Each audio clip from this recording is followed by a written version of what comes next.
welcome back to my channel. Today's April 1st and so many books are releasing today. I'm so excited for two of them. Two of them are on my 2025 TBR. The Conditions of Will by Jessa Hastings and Say You'll Remember Me by Abby Jimenez. And I am honestly so ready to just open that Abby Jimenez book and start reading it right away as soon as I get it. So that's the first thing that we're doing in today's video. We're gonna go get some new releases. There are other new releases that are coming out. I know Olivia Blake has one, and I've read Alone with You in the Ether by Olivia Blake. I enjoyed it. I don't know if I'm picking up her newest book. Maybe I'll browse around, see if I want it or not. And I think there was another book by like Beth O'Leary. I don't know. I'll just browse around, see what I'm gonna get. I am so excited. Let's go.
I stuck to the script. I got what I went for, although that Barnes is so huge and they have so many options. It was so hard to not pick up something else, but I was like, you know what?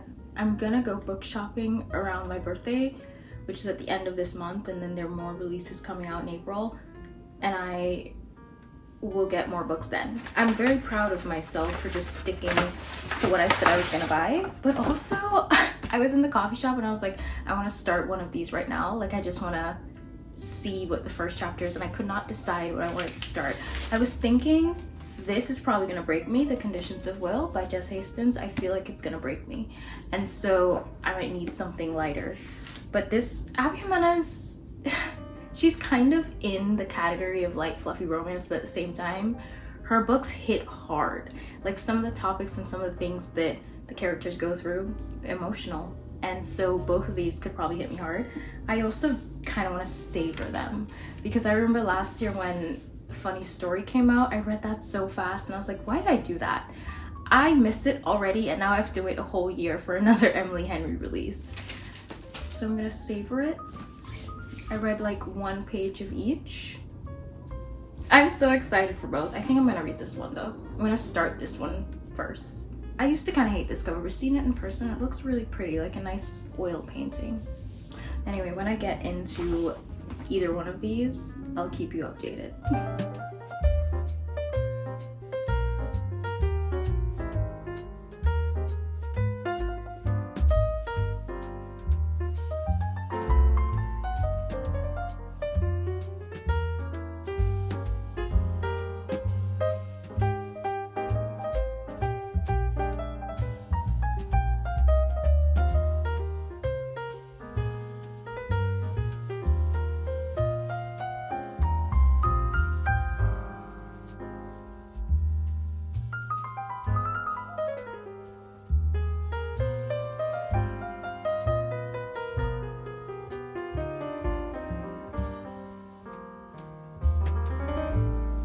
I love them both already.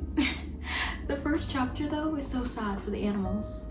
If you're an animal lover, even if you aren't, the first chapter is so sad.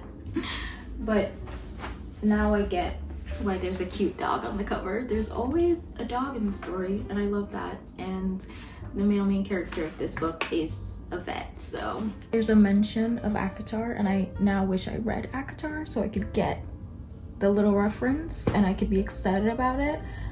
I read the first one, but this reference, I think you would have had to continue the series to like really be excited about it.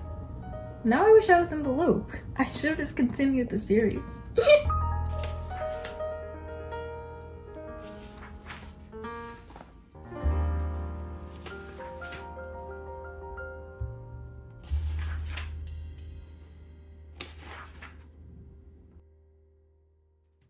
I completely forgot what the connection was between this book and Just for the Summer when they found a lady with dementia at the bus stop.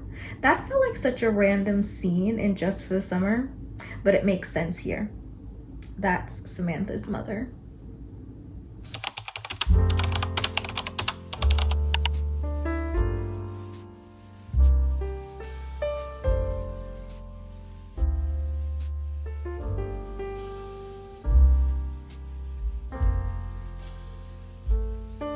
So the first two books that I read are Heartless Hunter and Rebel Witch, and this duology is about a witch who lives in a city that hates witches. They literally hunt them and kill them, and so by day she acts like this dumb socialite and everyone like loves her, but by night she's actually hunting the witch hunters so she can find witches, free them, and save them.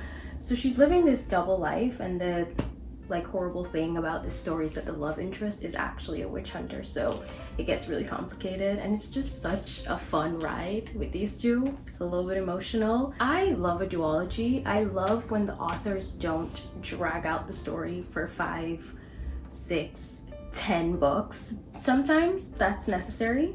I will say sometimes we need 10 books, but also sometimes in fantasy series I feel like there can be filler books and I don't care for a filler book. So I'm glad that the author just did book 1, book 2, and it's done. Even though when I finished, I was like, I missed them already, kind of want more. She wrote the story for what it was. She released it and she didn't try to like do a third book or a filler book just as a money grab. So I'm obsessed with this duology. I rated them both 5 stars, and this was actually my first 5-star read of the year, and this was my second one. I was in the trenches and then these came along and really just changed everything for me. Finally got a 5-star read in March. One thing I did see a lot of people saying about Rebel Witch is that it was pretty predictable. I feel like there are these little twists and turns in both of these books, and I am never reading a book trying to figure out what's gonna happen. When I'm on one page, I'm sticking to this page, I'm not thinking ahead, and I think that makes the book just so much more enjoyable for me. So I didn't see a lot of the twists and turns coming.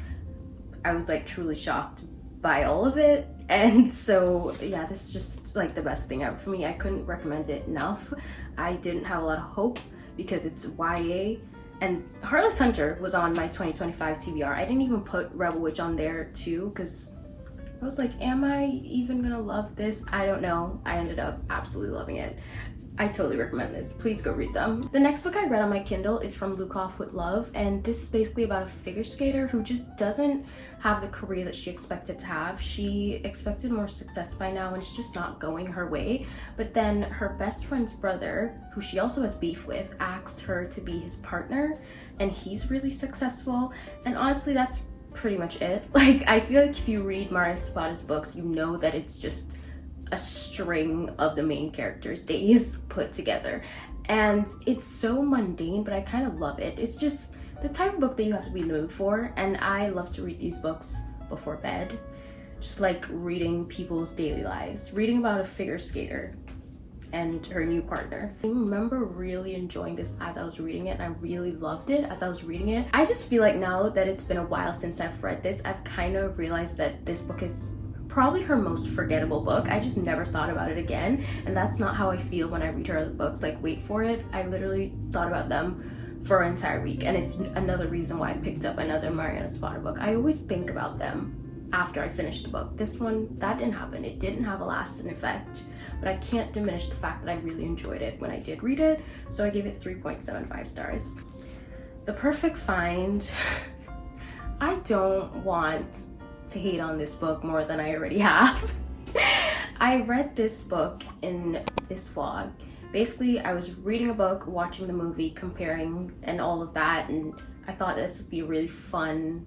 It was fun. It was fun to read the book and then watch the movie. It's just I didn't like either the book or the movie, and I feel like I really went off in that video. This video is like 40 minutes, so I'm not gonna hate on this book anymore. I've done enough.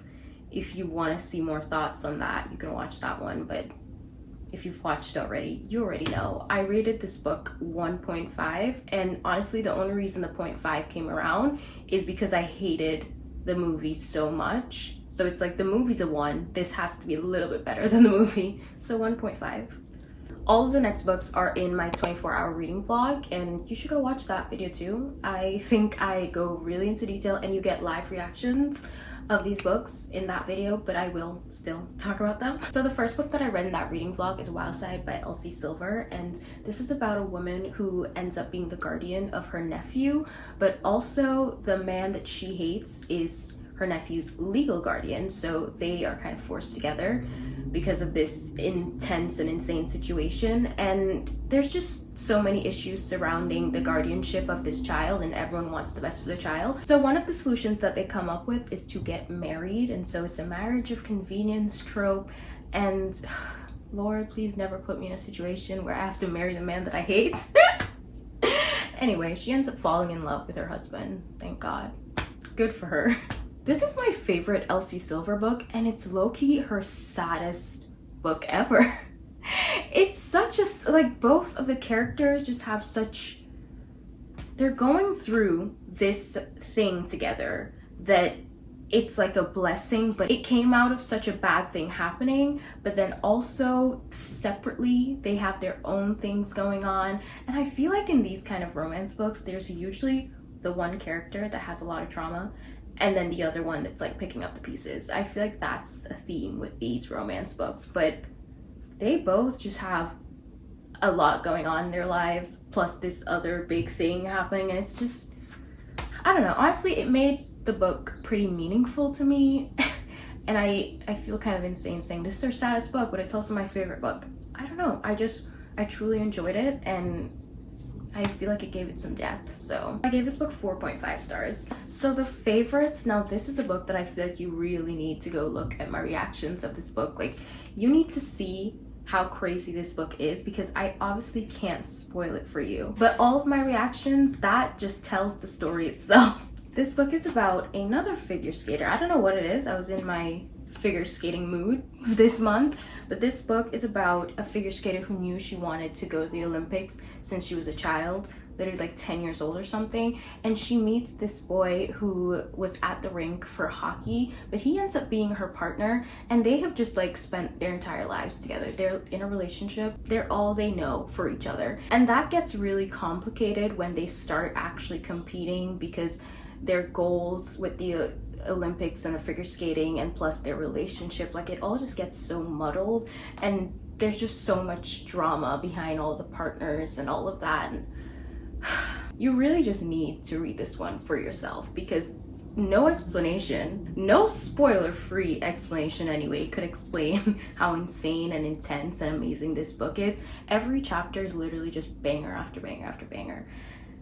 I know a lot of people are commenting on my 24-hour reading vlog where I read this about Wuthering Heights, and I have never read that book. I remember talking about the names relating to The Taming of the Shrew and 10 Things I Hate About You, and it's just because I had to study The Taming of the Shrew in high school, and that's like all I remember. Plus I love 10 Things I Hate About You. I love that movie. The names Katharina and then Heath, played by, like, Patrick is played by Heath Ledger. Like, yeah, those were my connections, but everyone was telling me it's based off Wuthering Heights, and after further research, yeah, it's definitely that. Like, I was totally wrong.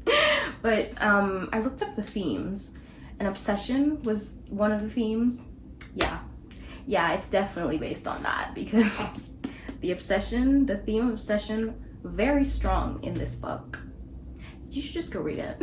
I forgot to mention that it's like interview style. If you've read Daisy Jones and the Six, it's kind of like that, but it also has normal chapters. Basically what it is like a tell-all interview where everyone else is saying their piece. Like all the random people who kind of witness their big blowout, they're saying their piece, and then we get chapters in Katharina's point of view, the main character. And so we're kind of getting two sides of the story, and everyone like chiming in, saying their thoughts and all of that. So that's why a lot of people compare this book to Daisy. I've been holding it the wrong way. That's why a lot of people compare this book to Daisy Jones and the Six, and I have said that the main character reminds me of Carrie Soto. And I've also heard the Magnolia Parks comparisons. That one is more so about their relationship and their obsession with each other, and this like lifelong childhood friends to lovers type of thing. So yeah, I totally agree with all three of those comparisons. If it isn't obvious, this is a 5-star read for me, because that's what I can rate it as on Goodreads and Storygraph, but this is truly like a 6-star read. You know when you have those like books that 5 stars is just not enough, you need more?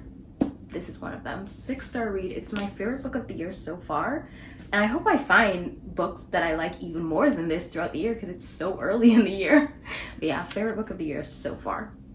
Definitely could see this being like top 5 at the end of the year, so go read it. Then I read Yours Truly, and this is about 2 ER doctors, and they kind of get off on the wrong foot when they first meet, but it's all a misunderstanding. They're both great people, and one person writes a letter to the other to apologize, and they start sending these letters back and forth, and it's like so cute and wholesome.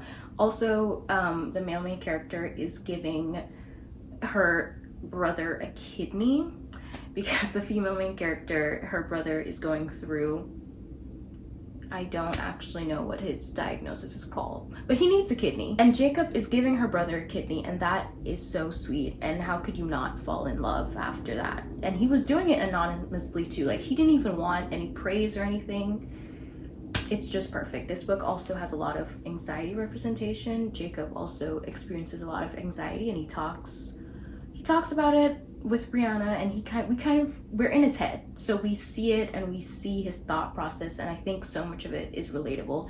And even if you can't relate, you can learn a lot about people who have anxiety from this, because I've seen so many people say how accurate it is. It's like, this is exactly how I feel. Even though I can't relate to all of what he's going through, I know that there are people out here that are going through this exact same thing. So I feel like everyone should read this. Like, it's a rom-com, and they have great banter, and they have fun moments and times, and there's literally fake dating in this book, but you know, you could learn something too. So this was a reread of mine, and I initially rated it 4 stars, and this time I rated it 4.75. The third act breakups, both of them, because I'm standing on the fact that this book has 2 third act breakups, which people don't even like 1, so 2 is a little I I mean, I feel like it's not two official ones, but if you read it and you get to the ending part, you're like, there's just like bump in the road and you're like, okay, that was the third act breakup, and then no, there's another bump in the road. It's just like, whoa. So the last book that I completed is The God of the Woods, and this book is about a rich family that owns a summer camp for kids, and their daughter is attending the summer camp and she goes missing. But like the really weird and creepy thing about it is that her older brother went missing in a similar way like years before, and he was never found. And so everyone in this town is like trying to figure out what is going on, and it's just a mystery about all that. There's so many different characters, so many different point of views, so many different dates and timelines, and I feel like the best way to keep up, or the best way for me to keep up anyway, was the audiobook. I also think that the audiobook was just really good because, I don't know, it had this spooky vibe to it. And I loved it. I feel like this book isn't exactly thrilling, but it's like gripping enough to like hold your attention and make you want to know how it ends and want to know what on earth happened with both of these kids. But I will say that the ending was slightly underwhelming because it was so realistic to me. I feel like this could probably happen with some rich family somewhere, and that's not a bad thing. I actually think that that's a great thing, but yeah, it's just kind of underwhelming because I expected it to be a much more bigger blowout, I guess. But it was still a really good ending, and I still really enjoyed the way that it wrapped up. So I ended up rating this book 4 stars. And then in that reading vlog, which was the last book that I started in March, A Familiar Stranger is a book that I started just because I had no idea what to read next. It was like 1 hour and 38 minutes left on the clock, and I'm like, I'm still reading. But basically, I just had that book on my Kindle, so I picked it up. I am gonna finish it. I'm not gonna DNF it. It's not that bad or anything. It's just that I stopped reading it because the new releases came out, and I'm reading Say You'll Remember Me Now. So I'm on chapter 37, page 139. Oh, it says I'm exactly 50% through. What is this about? It's like one of those domestic thrillers that's about people cheating on each other, jealousy, people killing their spouses, like flings, you know, the typical type of domestic thriller. It's really nothing life-changing. It's nothing that I'm probably gonna rate more than 3 stars, but I'm kind of interested in how it ends. So that'll be in April's wrap-up. I can't fully talk about it yet, but yeah, that was the last book that I started, and that's all the books that I read in March.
Said what this is about. Say You'll Remember Me. I don't know where the dust cover is, but Say You'll Remember Me by Abby Jimenez is about Xavier, who's a vet, and Samantha, who is a social media manager for like a mustard company.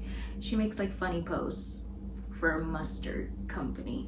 They meet in Xavier's office when Samantha brings in a kitten that she rescued. They kind of have a little moment of giving each other attitude, but it's not like an enemies to lovers type of situation. It's just a moment, because this next time they see each other, he asks her out on a date. And I feel like this is the most normal romance book ever, because when you think about it, in romance books they don't usually go on dates. They kind of just meet each other, and then somehow they're always in each other's faces. They don't actually just go out on a date. But they do in this book, and it just feels so refreshing and normal. When I think about the other romance books now, kind of creepy. But yeah, they go on a date, and the date ends up lasting a really long time because they just don't want it to end because it's going so well. Very, very normal. But she has to leave on a trip, and so that causes some problems, and Samantha tells Xavier to just forget about her because she has to go. But yeah, that's basically what it's about. I'm literally on page 100, and that's chapter 14. The thing about this that we've already learned so much about them, I dog-eared this page because when I was in bed I wanted to annotate something. This is a page where they already started opening up to each other, and we've learned so much about Xavier's past already, and I was tearing up just a little bit. Nothing crazy, just shed a little tear for Xavier. And then Samantha is also going through something pretty insane too, with her mom and her mother's dementia. So a lot's going on. I'm having a good time. Like all Abby Jimenez books, there's always just some real life issues that these people always have, but still with a rom-com feel. It's what we love about Abby Jimenez.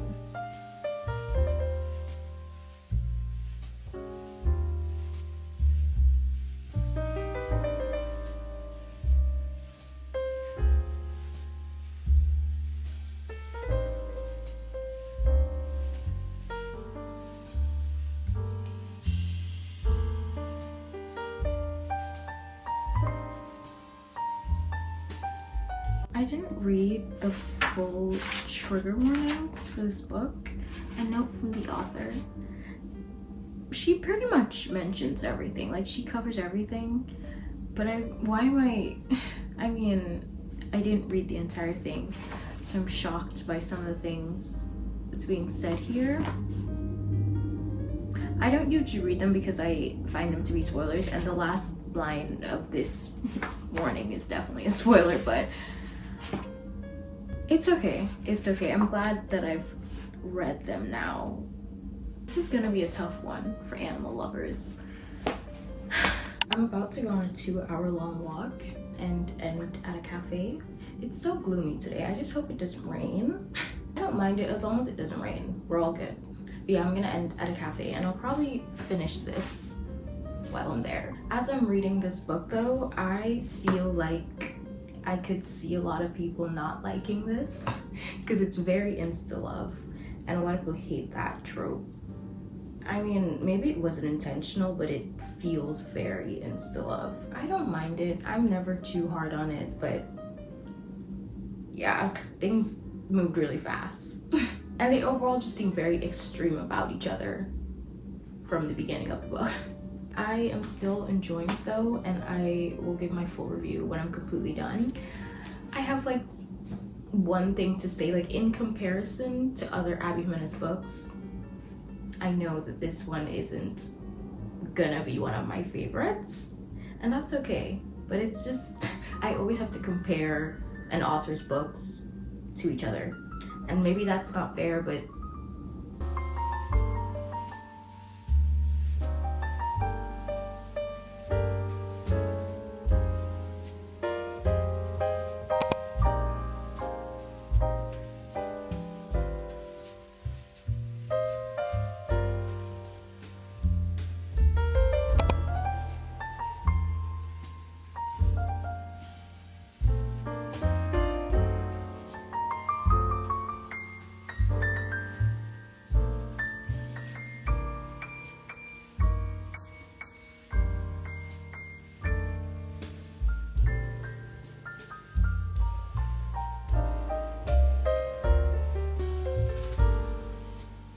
it's time for me to give my full thoughts on Say You'll Remember Me by Abby Jimenez, a book I've been waiting for what feels like a year. I don't even remember when this was announced. Feels like I've been waiting for it forever.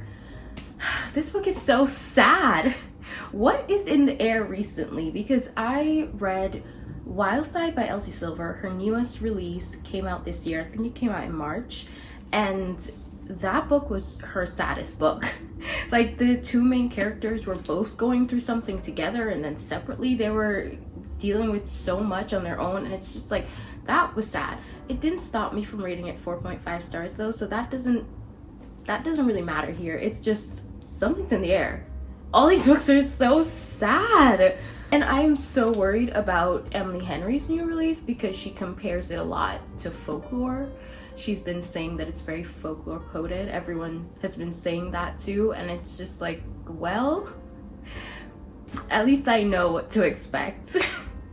I can see the sadness coming already. But no, this one, you know, one of my favorite things about Abby Jimenez is that she writes these romance books, these rom-coms with real life issues in them. Like the people, all of her characters always have such real issues, realistic themes going on. I don't know, this one though, it was a little too real. I couldn't relate to any of it, but it just, it was just so vivid in my mind. One of the trigger warnings is animal abuse, and I felt like crying every time that something of that sort was mentioned. But also, they do so much good for animals in this book too, so very happy about that. It's just reading about it, it's unlike anything I've ever read about before, and it definitely was taking me to the trenches. So there was a point of this book that I was quite unsure about it. I'm pretty sure yesterday before I went on my walk I was talking about it and I didn't seem too sure, and I did say that I don't think this is gonna be my favorite Abby Jimenez book, and I still stand by that. Somewhere in the middle, I was just like, I don't know how to feel about this because it's basically a long distance relationship, the entire book. Like, these two people are barely together, but at the same time it feels so insta love. Like, they are so obsessed with each other, like, instantly. And then also they get together pretty quickly, but they're never actually physically together. It's so unlike anything I've ever read before. Insta love, but also long distance. I don't know how to feel about that. I still don't really even know how I feel about that. We're reading so much about their separate lives, and I feel like being in Samantha, the female main character's point of view, sometimes it felt like I was reading a woman's fiction book. But then Xavier comes back and I'm like, oh yeah, this is a rom-com, although I am not laughing. So it's a lot of their separate lives and then a lot of time jumps, and I don't know, I think potentially some people could hate that. It didn't take away too much for me. I wasn't obsessed with it, but I feel like this is also the type of book that I should have binged. I was trying to savor it, spent 3 days reading it, trying to savor it, but when I did binge the last 150 pages, I think that's when I was like very locked in. And the last 150 pages really changed the entire book for me. That's the part of it that I enjoyed the most. There's so many lovely quotes about making memories and living parallel lives with your loved ones, and it really made a point. And the long distance part in this book goes so well with the amount of like quotes about living parallel lives, and just it definitely makes sense. And as I said, the last 150 pages I feel like is what contributed the most to this long distance relationship and like the point of the book. And it really has such sweet moments in here, and I just feel like Abby Jimenez writes the best men, and Xavier is definitely no different. He was just perfect. One thing I didn't like about it, and this is mostly at the beginning of the book, I feel like once things started to hit the fan towards the end and started to get really serious, this kind of disappeared. But there's a lot of Gen Z type language in there, or TikTok type language. I don't even like, lots of meme talk, you know, like she's talked, Samantha specifically, like she's talking in memes, and Xavier is just like, so he doesn't understand any of this because he doesn't have TikTok or anything like that. And a lot of that is in the first half of the book, and it's fine. Some of it's funny, some of it I don't enjoy. I don't really like that too much in books, and I feel like this is Abby Jimenez's book that has it going on the most. I feel like she always mentions TikTok and modern day things in her other books, but it was definitely the most she's ever done it. So another thing that I'm so curious about is, I have heard some people say that this is the start of a new series, but I've also heard people saying that this is a continuation of Part of Your World. What is it? I have no idea. I kind of feel like it's a new series, especially because there's already a bonus scene of characters from her new book, and basically all of Xavier's friends are gonna be in that next book. And so that just makes me think, with all the people that was introduced in this, it just makes me think that we're getting a whole new series about all of these people. And I'm so glad that she's already let me know she has another book coming, because when you wait for a book for so long and then you finish it, it's just like, well, what now? I literally just went to go get my Abby Jimenez books because I don't even know what I'm rating this yet. I know it's not a 5-star read, but I know it's definitely a 4 and above, and I got the rest of her books to like compare how I feel. This was a 3.75. It's definitely more than this. This was a 4. It's definitely more than this too. This was a 6-star read. It's definitely less than that. And this is a 4.75. And I think that I liked this one a little bit more. So I'm thinking that this is 4.5. Like, that feels fair for me. I did have like slight issues with it, but I was still like so engaged. I was still into it. I was sad and I was tearing up a little bit and I was annotating so many things. That's all the signs that I'm enjoying a book. If I'm crying, I'm probably loving it. I think the only thing I will say is that I 100% expected something better than just for the summer, and that's definitely not the case. And that's okay. It's totally fine. But close enough. 4.5 stars. If you're planning on reading this one, let me know if you've read it already. I would love to know your thoughts. Comment them down below. And if you got to this point of the video, comment a puppy emoji. Thank you guys for watching. Thank you guys for getting through the video. If you liked it, like it. If you enjoyed it, give it a like. Subscribe for more. And I'll see you in the next one. Bye!